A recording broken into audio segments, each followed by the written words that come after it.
You know that one mistake from your last relationship? The one that plays on to a 24/7 loop in your head?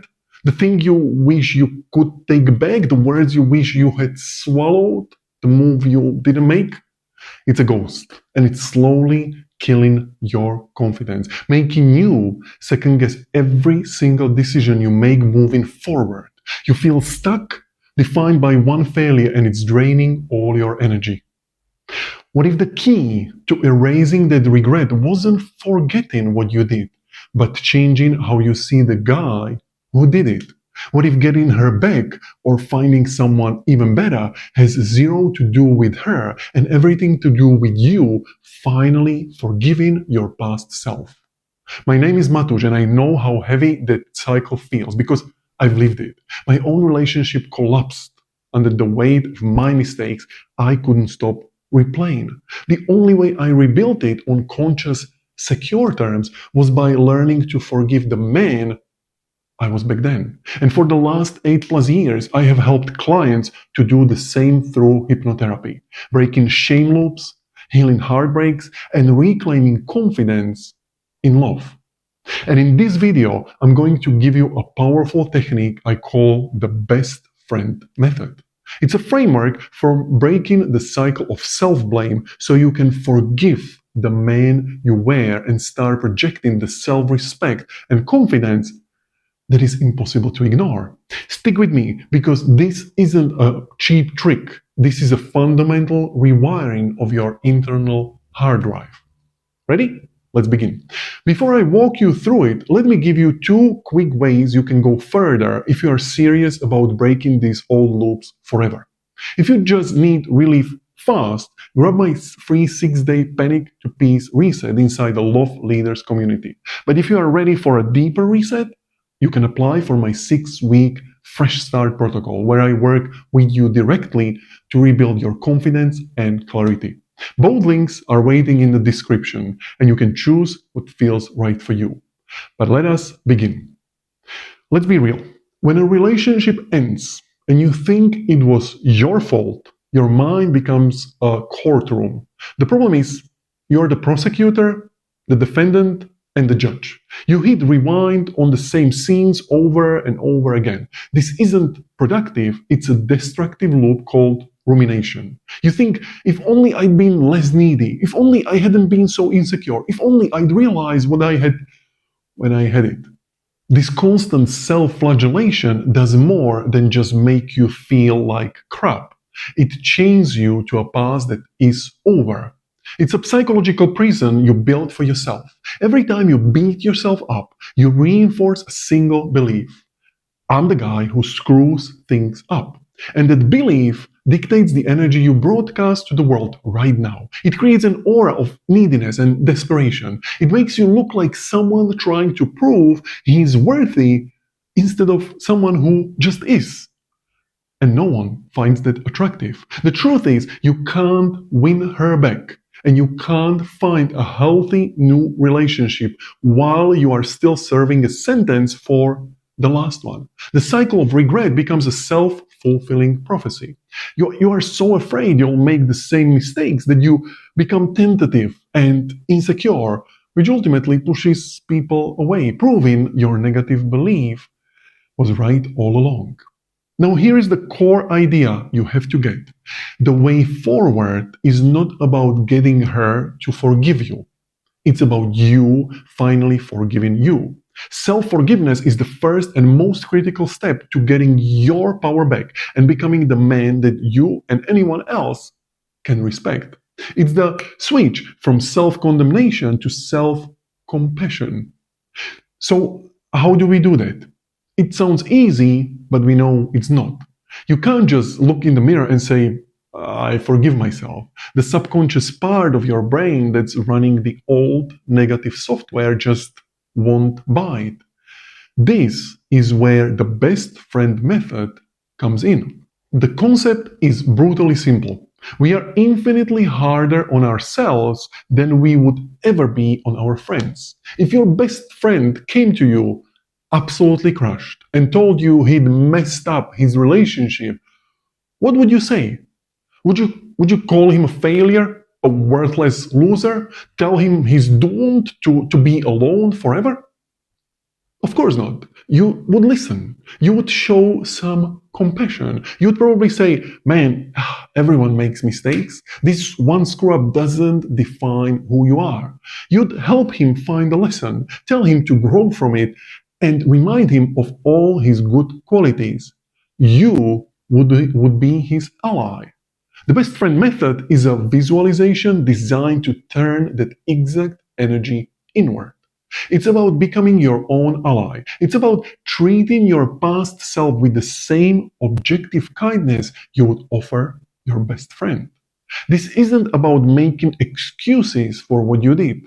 It's about separating your actions from your identity. A mistake is something you did. Yes, it is not who you are. By playing the role of the best friend, you create just enough psychological distance to stop judging your past self and start healing your present one. Let us walk through the steps. Find a quiet place where you can get 10, maybe 15 minutes without being interrupted. Sit down, lie down, whatever works. This is for you. Step 1. Isolate the incident. Close your eyes. Take a couple of deep breaths, and now bring to mind one specific mistake from the relationship. Don't think about the entire breakup. That's too big. Pick one concrete moment. A specific argument, a time you were checked out, a moment of irrational jealousy, and see it clearly. The goal here isn't to criticize, it is to identify. Just state the facts of what happened in your head like a reporter. I said X and she reacted with Y. Taking responsibility without the blame is the first move. Step 2. The best friend visualization. This is the core of it. Imagine your consciousness floats out of your body. Picture yourself getting up, walking over and sitting down right next to your past self, the guy in that memory who made the mistake. You are now the observer, the ally, the best friend. Look at him. Really look at him. See the stress he was under. See the fear or the ignorance he was operating with in that exact moment. He did the best he could with the tools he had at the time. You can see it, right? And as his best friend, what does that guy need to hear? He doesn't need another lecture. He needs backup. In your mind, put a hand on his shoulder. Offer him support. You can say it silently or out loud. I get it. You are hurting. You were scared. You messed up. And that's okay. It doesn't make you a bad person. Feel the compassion you would have for a body flow from you to him. Step 3. Extract the lesson and ditch the shame. Now, as the wise best friend, your job is to help him learn. Ask your past self, what was this experience meant to teach you? Maybe the lesson was about being a better communicator. Maybe it was about dealing with your own insecurities. Or maybe it was about appreciating something good when you have it. Don't look for a shameful lesson like, the lesson is I'm a terrible boyfriend. That's useless. Look for the constructive takeaway. A lesson is a tool for the future. Shame is a cage that keeps you in the past. And once you have the lesson, you thank your past self for carrying that burden. He went through that pain so that you, the man you are today, could gain the wisdom. Acknowledge that. Step 4, the forgiveness statement. With the lesson extracted, it's time to make it official. It's time to grant forgiveness. As the best friend looking at your past self, you can say, you are forgiven. But to make it stick, your present self has to integrate it. Let that best friend persona merge back into you. Now it's you, today, speaking to the memory of you back then. Say this statement in your head or out loud. I acknowledge the mistake. I have extracted the lesson. I now release all guilt and shame tied to this memory. I forgive myself 100% completely and feel the weight of that. Forgiveness isn't forgetting. It's a decision to stop carrying the weight. Step 5. Project the new code. Visualize your future. See yourself moving forward, but this time you are not dragging the chains of that old mistake. You feel lighter, you stand taller. Imagine yourself in a future social situation, meeting someone new, or even running into your ex. See yourself projecting a calm, centered confidence.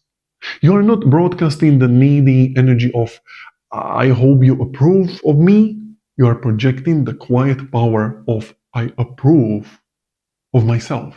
This isn't arrogance. This is self-acceptance. It's an energy that is naturally attractive because it doesn't need anything from anyone. It communicates that you are solid in who you are, flaws and all.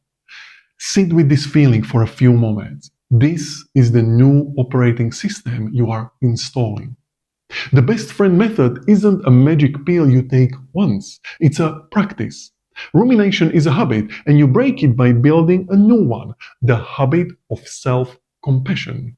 You might need to run this play for different mistakes or even for the same one if the guilt creeps back in. Every time you do it, you are literally rewiring your brain. You are fixing your relationship with yourself, which is actually the only relationship you are guaranteed to have for your entire life.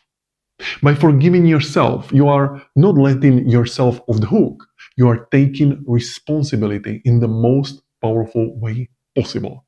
By actually learning from the past and committing to being a better man tomorrow.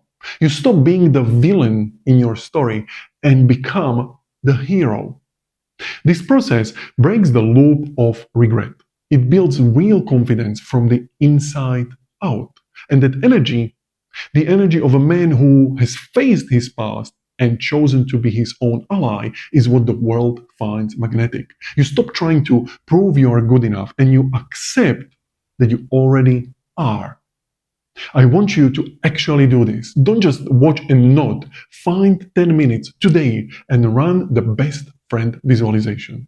Pick one small regret and go through all 5 steps. And then come back here and write done in the comments below. Share what you noticed. How did it feel to finally treat yourself like a friend? Your story might be the one thing that pushes someone else to start their own journey. And if you want more frameworks to build bulletproof confidence and better relationships, you can subscribe to my channel. I'm giving you the tools to stop living in the past and start building the future you want. Hit subscribe and let's do this together.